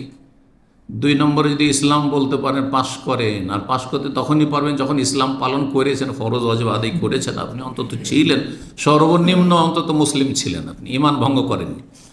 আর সেটাই যদি হয়, তাহলে 3 নম্বর প্রশ্ন হবে মান নাবিয়ুকা মা হাযার রাজুল আল্লাযী বুইসা ফীকুম, তিনি কে, যাকে পাঠানো হয়েছিল। কারণ রাসূল সাল্লাল্লাহু আলাইহি ওয়াসাল্লাম ছাড়া দিন ইসলাম জানা সম্ভব নয়, তার মাধ্যমে আল্লাহ দিন ইসলামকে মানব জাতির কাছে পাঠিয়েছেন। সুতরাং রসুলকে জানছো না, তাহলে ইসলাম কি করে জানলে? হ্যাঁ, অতপ্রতভাবে এই 3টি বিষয় জড়িত, একটি আরেকটির সাথে জড়িত। আল্লাহ রাব্বুল হাসর মাঠে জিজ্ঞাসা, মাযা আজাবতুমুল মুরসালিন, রসুলগণ তোমাদের কাছে এসেছিল দাওয়াত নিয়ে, সমস্ত রসুলের দাওয়াত ছিল লা ইলাহা ইল্লাল্লাহ। জিজ্ঞাসা করে প্রত্যেক মানুষকে আল্লাহ জিজ্ঞাসা করবেন, যারা মেনেছে যারা মানেনি সকলকে, যে রসুলদের দাওয়াতের জবাব কি দিয়েছিলেন? মাযা আজাবতুম আল মুরসালিন, যারা মুমিন মুসলিম তারা জবাব দিতে পারবে, যুগে যুগে নবী রসুলের দাওয়াতে সাড়া দিয়েছিল। আর যারা মানেনি তারা হা হা লাদরি, কবরেও করবে আর হাসর মাঠেও করবে, জাহান্নামে যাবে। 6 নম্বর তৌহিদের গুরুত্বের পয়েন্ট হচ্ছে, তৌহিদ হচ্ছে সমস্ত আমল, ফরজ হোক আর নফল হোক, কবুল হওয়ার জন্য শর্ত। তৌহিদ নেই কোনো কিছুই কবুল হবে না। অর্থাৎ কোনো ব্যক্তি যদি আল্লাহর হক কাউকে দিয়ে দেয়, সে আল্লাহর তৌহিদের যে দিকগুলি রয়েছে, তৌহিদের রুবুবিয়াতে শিরক করলো, আল্লাহর কাজে শিরক করে দিল, অথবা আল্লাহর নাম গোনাবলিতে শিরক করলো, কুফরি করলো, অথবা আল্লাহ রাব্বুল আলামিনের ইবাদত বন্দেগীতে শিরক করলো, একটা শিরক যদি থাকে তাহলে কবুল হবে না। কারণ আমল কবুল হওয়ার জন্য আগে ঠিক থাকতে হবে তৌহিদ, ইখলাস। তৌহিদ বলেন তাতে ইখলাস শামিল, আর ইখলাস বলেন তাতে তৌহিদ শামিল। তৌহিদ মানে আল্লাহর একত্ব ভিত্তিক ইবাদত, আর ইখলাস মানে নিষ্ঠার সাথে ইবাদত, একমাত্র খুলখ নির্ভেজাল করা, ভেজাল মুক্ত করা, ভেজাল মুক্ত করা। আর দ্বিতীয় শর্ত হচ্ছে এক রাসূল সাল্লাল্লাহু আলাইহি ওয়াসাল্লামের তরিকায় হইতে হবে, অনুসরণে হইতে হবে, ইবাদত হবে আল্লাহর তরিকা হবে রাসূলুল্লাহ সাল্লাল্লাহু আলাইহি ওয়াসাল্লাম। এই কথাটি আমি কিন্তু 26 বছর থেকে বলে আসছি এই দমামে, খুব সহজ ভাষায়। যখন প্রাথমিক পর্যায়ে মানুষরা ছিল কিছু, আলহামদুলিল্লাহ এখন তো আপনারা অনেক কিছু শিখেছেন, কিছু জানতেন না, তখন সহজ ভাষাতে আল্লাহ আমাকে এটা ইলহাম করলো যে কোরআন হাদিসটাও যতটা বুঝেছিলাম সহজ ভাষায় ইবাদত করবেন এক আল্লাহ, আর তরিকা নেবেন কার? একমাত্র রাসূলুল্লাহ। এইসব 126 তরিকা নয়, অচল, এগুলো সব চলবে না। সুফিদের তরিকা চলবে না, কারও তরিকা চলবে না। মানুষের বানানো কোনো পদ্ধতিতে বলবেন দুনিয়ার যুক্তি দিয়ে, হ্যাঁ, আর তাতে মুক্তি খুঁজবেন যে দাম্মাম আসার জন্য মেলা রাস্তা, হ্যাঁ, পূর্ব দিক থেকে আসলে এতগুলি রাস্তা, পশ্চিম দিক থেকে এতগুলি রাস্তা, উত্তর দিক থেকে এত রাস্তা, দক্ষিণ দিক থেকে যেইখান থেকে আসতে চান দাম্মাম পৌঁছে গেলেন সিটি সেন্টার, ঠিক না? এই যুক্তি কিন্তু আল্লাহর ক্ষেত্রে চলবে না, যে আল্লাহর কাছে আসার জন্য, হ্যাঁ, মেলা রাস্তা, সুফিদের 126 তরিকার রাস্তা, আর তারপরে ইহুদি ইজম, আর খ্রিস্টান ইজম, আর বুদ্ধি ইজম, আর হিন্দু ইজম, আর মুসলিম, যে কোনো একটা দিয়ে আসলে হইল। এইটা নয়। আল্লাহকে শুধু একটি রাস্তাতে পাওয়া যাবে, সেটা হচ্ছে সিরাতে মুস্তাকিম। আর সিরাতে মুস্তাকিম হচ্ছে ইসলাম। ইসলাম হাবলুল্লাহ, আল্লাহর রশি কোরআন কারীম, এবং দিন হচ্ছে আল্লাহর মনোনীত একমাত্র ইসলাম। আল্লাহ যেন বুঝার তৌফিক দান, আমলের তৌফিক দান করেন। সূরা বনী ইসরাঈল আয়াত নম্বর 19 আল্লাহ ইরশাদ করেছে, ওমার আরাদাল আখিরা, কেউ যদি পরকালে কিছু পেতে চায় আল্লাহর কাছে, আর জান্নাত পরকালে আছে, দুনিয়াতে নেই। দুনিয়াতে যতই সুখ পান না কেন, রাজা হয়ে যান আর ধনকুপ হয়ে যান, তৌহিদ যদি না থাকে তো জাহান্নামে জ্বলতে হবে, এতে কোনো স্থায়ীভাবে জ্বলতে হবে। ভালো করে শুনে রাখেন, তৌহিদ বিহীন জীবন। এই জন্য বলছেন, আল্লাহ বলছেন যে ওমান আরাদাল আখিরা, কেউ যদি আখিরাত চায়, ওয়াসালাহা সাইয়াহা, তার জন্য যথাযথ চেষ্টা করে। আখিরাতে আপনি চান আল্লাহর কাছে, জান্নাত চান আর জাহান্নাম থেকে বাঁচতে চান, তো তার জন্য কি করতে হবে? যথাযথ চেষ্টা থাকতে হবে। চেষ্টা হচ্ছে ফরজ ওয়াজিব আদায় করা, চেষ্টা হচ্ছে হারাম নাজায়েজ থেকে বেঁচে থাকা, আর তার আগের শর্ত হচ্ছে ওয়াহুয়া মুমিন, সে ঈমানদারও বটে।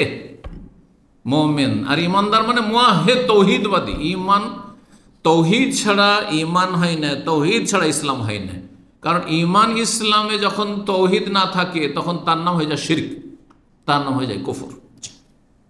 ফাউলাইকা কানা সায়ু মাশকুরা, তাদের মেহনতের মূল্যায়ন করা হবে। আল্লাহ বলছে পরকাল চাই, আর তার জন্য যথাযথ চেষ্টা, আর ঈমান তৌহিদের সাথে, ঈমান মানে তৌহিদের সাথে, তাহলে ফাউলাইকা কানা সায়ু মাশকুরা, তাদের মেহনতের আল্লাহ মূল্যায়ন করবেন। আর না হলে তৌহিদ যদি না থাকে আর ভালো আমল করে, তাহলে কি হবে? তাদের আমলের কোনো মূল্যায়ন হবে না, বরং সেগুলি মরিচিকার মতো হবে। অন্য আয়াতে বলছে ওয়াল্লাযিনা কাফারু আমালুহুম কাসারাব, সূরা নূরে আল্লাহ বলছেন, কাফেররা কুফরির অবস্থায়, শিরকের অবস্থায় যারা দুনিয়া থেকে চলে গেছে, তাদের যে জনকল্যাণমূলক আমলগুলি ছিল, অথবা ইবাদত বন্দেগী ছিল, নামাজ রোজা হজ যাকাত করেছে, আর মাজারও পূজা করেছে, মাজারও খাসি গরু জবাই করেছে বা সেজদা করেছে, আর চাদর চড়িয়েছে, তাহলে তাদের আমলগুলি দেখবে হাসর মাঠে কার মতো? মরিচিকার মতো। যেমন নদীর চরে, বালির চরে, বালি ঝিকঝিক ঝিকঝিক করে, চকচক করে, আর মনে হচ্ছে যে পানি আর পানি। একজন পিপাসিত ব্যক্তি ছুটে যায়, এই যে পানি কাছে, এই যে পানি কাছে, এই যাবে, যত যায় তত দূরে পানি হয়ে যায়, পানি পাই না। হাত্তা ইযা যাও, যখন কাছে চলে আসছে, আরে সব শেষ হয়ে গেল, কিন্তু পানি তো নাই। লাম ইয়াজিদহু শাইআ, কিছুই পাবে না। ঠিক তেমনই মনে করবে যে দুনিয়াতে তো অনেক নামাজ রোজা হজ যাকাত করেছিলাম, অনেক জনকল্যাণমূলক কাজ করেছিলাম, অনেক গরিব মিসকিনকে খাওয়াইছিলাম, অনেক রোজা রেখেছিলাম, অনেক হজ করেছিলাম, করেছিলাম, কিন্তু মাজার পূজা করে গেছিলেন, সেই জন্য মরিচিকার মতো হবে তার আমল বা তাদের আমল। আল্লাহ রাব্বুল আলামিন তৌহিদ বুঝার এবং আমল করার, প্রতিষ্ঠা করার তৌফিক দান করেন। 7 নম্বর গুরুত্বের পয়েন্ট হচ্ছে তৌহিদের। কোরআনে কারীমের পুরো বিষয়বস্তু হচ্ছে তৌহিদ। এই কথাটি আজকে বুঝে নেন এই অল্প সময়। কোরআনে কারীমের শুরু থেকে শেষ পর্যন্ত পুরো বিষয়বস্তু হচ্ছে কি? তৌহিদ আর তৌহিদ। এটা না বুঝলে কিন্তু, ভালোভাবে না বুঝলে বুঝতে পারবেন না। এটা কেমন কথা হলো? কোরআনের সব জায়গায় তৌহিদ, এত নবীদের কিসসা কাহিনী আছে, আর এত হুকুম আহকাম মাসলা মাসাইল আছে, আর এত বিয়ে শাদী তালাকের কথা আছে, বলছে সব তৌহিদ আর তৌহিদ, তৌহিদ আর তৌহিদ, তাই না? এত কাফের জাতির ধ্বংসের গল্প আছে, কাহিনী আছে, তো সবগুলি তৌহিদ। হ্যাঁ, সবগুলো তৌহিদ। কেমন করে তৌহিদ? ইমাম ইবনুল কাইয়িম রাহিমাহুল্লাহর মূল্যবান এই ব্যাখ্যা শুনলে বুঝবেন। মাদারেজুস সালেকিন, তার একটি গুরুত্বপূর্ণ কিতাব, 3য় খণ্ড 450 পৃষ্ঠায় তিনি বলছেন, হুবহু তার কথাগুলি সংক্ষেপে এতটুকু শুধু অল্প কথায় শুনিয়ে দিই। বলছে ইন্না কুল্লা আয়াতিন ফিল কোরআনিল ফাহিয়া মুতাযাম্মিনাতুল লিত-তাওহীদ, কোরআনে কারিমের প্রত্যেকটি আয়াত তৌহিদকে শামিল। যখন তার আলোচনা শুরু করলাম, সেখানে একটি কথা প্রসঙ্গে মনে আসলে কথাটি বলি। একটি কিতাব আমি অনুবাদ করেছি, ছোট্ট বই। কিতাবটির নাম হচ্ছে কোরআনে কারিমে তৌহিদ। কেউ পড়েছেন বইটি? কোরআনে কারিমে তৌহিদ। কারণ মনে আছে না, ভুলে গেলেন সব? এত গুরুত্বপূর্ণ কিতাব। শেখ আল্লামা সালেহুল ফৌজান রাহিমাহুল্লাহ হাফিজাহুল্লাহ তাআলা, তিনি এখনও জীবদ্দশায় আছেন, তার কিতাব। কোরআনে কারিমে তৌহিদের কথার বেশ কিছু আয়াত নিয়ে এসেছেন। সূরা ফাতিহাতে 3 রকম তৌহিদের কথা রয়েছে। সূরা ইখলাস, ফালাক, নাসে তৌহিদের কথা, কাফিরুনে তৌহিদের কথা রয়েছে। এইভাবে তিনি তৌহিদ সম্পর্কীয় আয়াতগুলো নিয়ে এসেছেন। তো এই কিতাবটি খুব গুরুত্বপূর্ণ কিতাব। ছোট্ট কিতাব হইলেও খুব গুরুত্বপূর্ণ, যে কোরআনে যে তৌহিদ ছড়িয়ে ছিটিয়ে আছে, সরাসরি শুধু তৌহিদ, আর তৌহিদ ব্যাপক অর্থে যে তৌহিদের কথা, গোটা কোরআনটাই তৌহিদ, এই কথাটি আজকে বুঝে নেন এই আলোচনাতে। বলছেন যে কোরআনের প্রত্যেকটি আয়াত কি মুতাদাম্মিনাতুন লিত-তাওহীদ, তৌহিদকে শামিল। শাহেদাতুন বিহি, এই প্রত্যেকটি আয়াত এই কোরআনের তৌহিদের সাক্ষী দিচ্ছে। দাইয়াতুন ইলাইহি, আর কোরআন তৌহিদের দিকে আহ্বান করছে। কেন, কেমন করে? বলছে ফাইনাল কোরআন ইম্মা খাবরুন আনিল্লাহ, কোরআনে হয় আল্লাহ সম্পর্কে সংবাদ রয়েছে। আল্লাহ হচ্ছেন এমন, হুয়াল্লাহুল্লাযী লা ইলাহা ইল্লা হুয়া আলিমুল গায়বি ওয়াশ শাহাদাতি হুয়ার রহমানুর রহিম, হুয়াল্লাহুল্লাযী লা ইলাহা ইল্লা হুয়াল মালিকুল কুদ্দুসুস সালামুল মুমিনুল মুহাইমিনুল আজিজুল জব্বারুল মুতাকাব্বির, সুবহানাল্লাহি আম্মা ইউশরিকুন, আল্লাহুল খালিকুল বারিউল মুসাউবিরু লাহুল আসমাউল হুসনা। আছে না নেই? হ্যাঁ, এইভাবে আছে। আলহামদুলিল্লাহি রব্বুল আলামিন, আর রহমান, যিনি রহমান রহিম, মালিক ইয়াউমিদ্দিন। আছে না? জি, এইভাবে। তো বলছেন হয় আল্লাহ সম্পর্কে সংবাদ রয়েছে কোরআনে, না হইলে ও আসমাই ওয়া সিফাতি ওয়া আফআলি, তার নাম সম্পর্কে, তার গুণাবলী সম্পর্কে, ও আফআলি, তার কাজগুলি সম্পর্কে। আল্লাহ এই করেন, আল্লাহ এই করেন, আল্লাহ এই করেন। আছে না নেই? ফাহিয়া তৌহিদ আল ইলমি আল খাবরি, তাহলে আল্লাহ সম্পর্কে এবং আল্লাহর নাম গুণাবলী সম্পর্কে আর কাজ সম্পর্কে, অর্থাৎ তৌহিদের রুবুবিয়াত আর তৌহিদুল আসমা সিফাত, দুটোকে একটি তৌহিদের, কেউ কেউ তৌহিদকে 2 ভাগে ভাগ করেছেন। তো তৌহিদকে যারা 2 ভাগে ভাগ করেছেন, তো একটি ভাগ হচ্ছে তৌহিদে ইলমি খাবরি, তৌহিদুল ইলমি আল খাবরি, যাতে তৌহিদের ইলম এবং খবর রয়েছে, সেগুলি আল্লাহর নাম গুণাবলী অথবা আল্লাহর কাজ সম্পর্কে। ওয়াইম্মা দাওয়াতুন ইলা ইবাদাতিহি, অথবা কোরআনের আয়াত রয়েছে যেগুলোতে আল্লাহর ইবাদতের দিকে আহ্বান করা হয়েছে। ওয়াহদাহু লা শারীকা লাহু, যার কোনো শরীক নেই, যিনি একক। আছে না নেই? ওয়া ইলাহুকুম ইলাহু ওয়াহিদ, আল্লাহু আহাদ, আল্লাহুস সামাদ ইত্যাদি। আর ওয়া খালকুল্লি মা ইউবাদু মিন দুনি, আল্লাহ ছাড়া যেসবের ইবাদত হচ্ছে, উপাসনা, সেগুলি পরিত্যাগ করার কথা বলা হয়েছে। কুল ইয়া আইয়ুহাল কাফিরুন লা আ'বুদু মা তা'বুদুন, তোমরা ইবাদত করছো যেগুলি পূজা করছো, আমি করি না। হ্যাঁ, এইভাবে বারবার করে কথাটি রিপিটে আসছে না? জি। তাহলে আল্লাহর ইবাদত করা আর অন্যের ইবাদত পরিত্যাগ করার কথা রয়েছে। একে বলা হয় তৌহিদুল উলুহিয়া বা তৌহিদুল ইবাদা, ওয়া ফাহুয়া তৌহিদ আল ইরাদি আত তালবি, তার অপর নাম হচ্ছে তৌহিদ ইরাদি এবং তালাবি। জি, এত দূর হয়ে গেল। আর কিছু আয়াত রয়েছে যেগুলোতে আমরুন আও নাহিয়ুন, আল্লাহর আদেশ রয়েছে, না আল্লাহর নিষেধ রয়েছে। ওয়া ইলজামুন বিতাআতিহি, তার আনুগত্য আবশ্যক করা হয়েছে। ফি নাহি ও আমরিহি, আল্লাহ নিষেধ করলে বিরত থাকো, আর আল্লাহ করতে বললে করো। ফাহিয়া হুকুকুত তৌহিদ ও মুকাম্মালাত, এগুলি হচ্ছে তৌহিদের হক এবং তৌহিদের পরিপূর্ণতা। তৌহিদ কখন পরিপূর্ণ হবে? 5 ওয়াক্ত সালাত আদায় করছেন, আপনি ফরজ ওয়াজিবগুলি আদায় করছেন, হারাম নাজায়েজ থেকে বেঁচে থাকছেন, হ্যাঁ, নেক আমল করছেন, তাহলে কি হবে? আপনার তৌহিদটা অলঙ্কারপূর্ণ হবে, সুসজ্জিত হবে। ওয়াইম্মা খাবরুন আন কারামাতিল্লাহ, অথবা কিছু আয়াত রয়েছে যেগুলিতে আল্লাহ যে সম্মানিত করেছেন সে সম্পর্কে খবর রয়েছে। কার আগে সম্মানিত করেছেন? তৌহিদবাদীদের, আহলে তৌহিদিহি ওয়া তাআতিহি, যারা অনুগত মুমিন মুমিনাত, তাদেরকে আল্লাহ যুগে যুগে সম্মানিত করেছেন। তারপর আখিরাতে সম্মানিত করবেন। যেই নিয়ামতগুলি আখিরাতের রয়েছে সেগুলির কথা রয়েছে। ওয়ামা ফুইলা বিহিম ফিদ দুনিয়া, আর দুনিয়াতে তাদেরকে কত কোণঠাসা করার, কত তাদের জুলম অত্যাচার করার, কত খুন করার চেষ্টা করেছে, কিন্তু আল্লাহ তাদেরকে আবার উপরে উঠিয়েছেন। কোথায়? রাতের অন্ধকারে। নবী সাল্লাল্লাহু আলাইহি সাল্লাম মক্কা থেকে কীভাবে হিজরত করতে বাধ্য হচ্ছেন, আবার মাত্র কয়টা বছর পরে কি সম্মানের সাথে আবার এখানে উপস্থিত হচ্ছেন মক্কায়, আর সামনে কেউ দাঁড়াবার সাহস করছে না। সবাই শুধু এসে বলছে আমাদেরকে ক্ষমা করে দিন, আল্লাহু আকবার, চিন্তা করুন জি কি সম্মান, এগুলো কথা আছে না নেই? জি। ওমা ইউকরামু ফিল আখিরাতে যে আল্লাহ সম্মানিত করবেন তৌহিদবাদীদেরকে, তার কথা আলোচনা রয়েছে। ফাহুয়া জাযা ও তৌহিদে, এগুলো কি? এগুলি হচ্ছে তৌহিদের প্রতিদান, আল্লাহর তৌহিদের লা ইলাহা ইল্লাল্লাহর প্রতিদান। ওয়াইম্মা খাবরুন আন আহলি শিরকি, অথবা কোরআনে রয়েছে মুশরিকদের খবর, কাফের মুশরিক অবাধ্যদের কথা রয়েছে।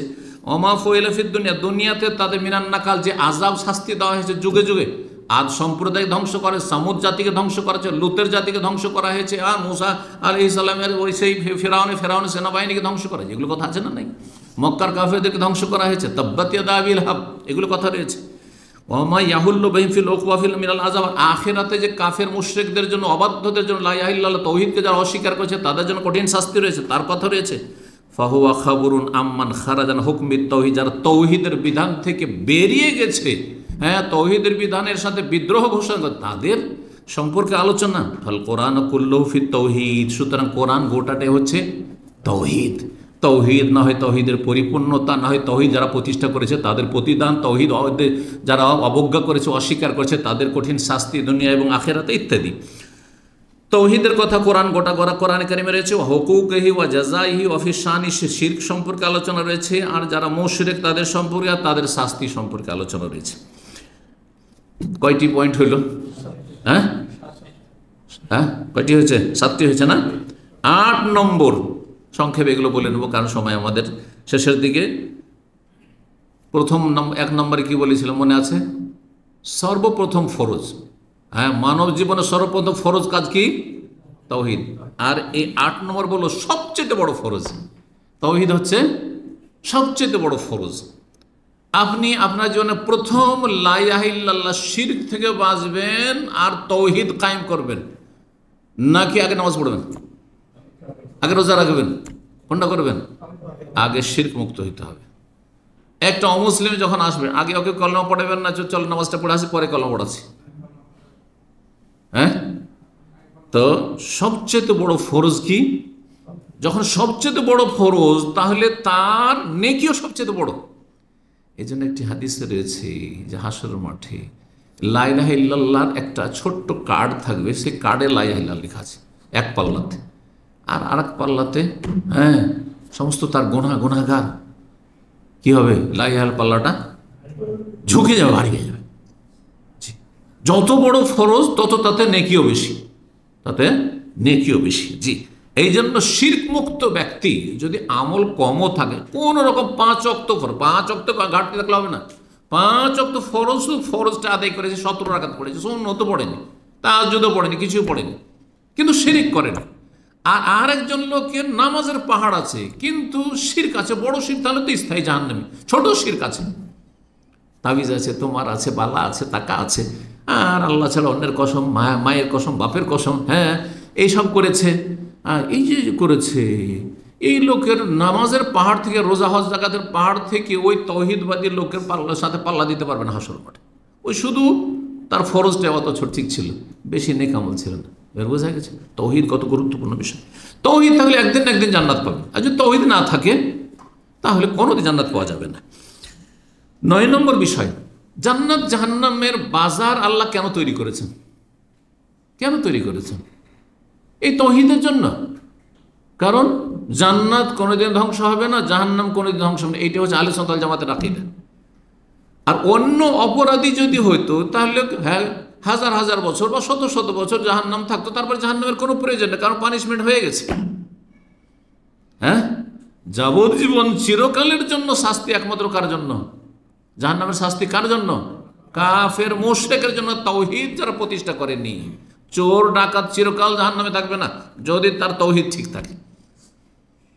কিন্তু আজকালকার মুসলিম সমাজের চোর ডাকাত আল্লাহ পরকাল জীবনেও চিন্তা করে না, নামাজ পড়ে না, আর বেনামাজি বড় কাফের, সুতরাং সেই ব্যক্তি মাজার পূজারই সমানই হয়ে গেল। জি, বেদিন। জান্নাত এবং জাহান্নামের বাজার আল্লাহ যে তৈরি করেছেন, সৃষ্টি করেছেন এবং প্রস্তুত রেখেছেন কিসের জন্য? এই তাওহীদের জন্য। লা ইলাহা ইল্লাল্লাহ, জান্নাতীদেরকে স্থায়ী করবেন লা ইলাহা ইল্লাল্লাহর ভিত্তিতে জান্নাতে, আর জাহান্নামীদেরকে স্থায়ী জাহান্নামী কারা হবে? যারা লা ইলাহা ইল্লাল্লাহকে নষ্ট করেছে, যারা শিরকে লিপ্ত হয়েছে, শিরকের অবস্থায় দুনিয়াতে গেছে। সর্বশেষ 10 নম্বর, আদম আলাইহিস সালামকে যখন আল্লাহ সৃষ্টি করলেন, তার ছেলে মেয়েরা যখন হতে লাগলো, তখন মানব জাতির কয়টা ধর্ম ছিল? কটা ধর্ম ছিল? একটি ধর্ম ছিল। কিন্তু নূহ আলাইহিস সালামের যুগে এসে কি হয়ে গেল? কয়টি ধর্ম হইল? কেন নূহ আলাইহিস সালামকে আল্লাহ 950 বছর দাওয়াত দিতে পাঠালেন জাতিকে? কেন? মানব জাতি কয় ভাগে ভাগ হয়ে গেছে? কয় ভাগে ভাগ হয়েছে? দুই ভাগে ভাগ হয়ে গেছে। দুই ভাগে ভাগ হয়ে গেছে। এক জাতির নাম হচ্ছে মুমিন মুসলিম, আর জাতির নাম হচ্ছে কাফের মুশরিক। সূরা তাগাবুনের আয়াত নম্বর 2 আল্লাহ বলছে, ওয়াল্লাযী খালাকাকুম, আল্লাহ সেই সত্তা যিনি তোমাদেরকে সৃষ্টি করেছেন। আদমকে যখন সৃষ্টি করলেন, আদমের ছেলেরা প্রথম সবাই তাওহীদের উপর, তারপরে শিরক শুরু হলো। তখন মানব জাতি এক, মানব জাতি এক, আদম সন্তান, সব আদম সন্তান কি হয়ে গেল? একই দেখতে রং, সব এশিয়ান, সব ইউরোপিয়ান, সব আফ্রিকান, সব মানুষের মতো, সব অমুসলিমও একই মুসলিমদের মতোই দেখতে, তাই না?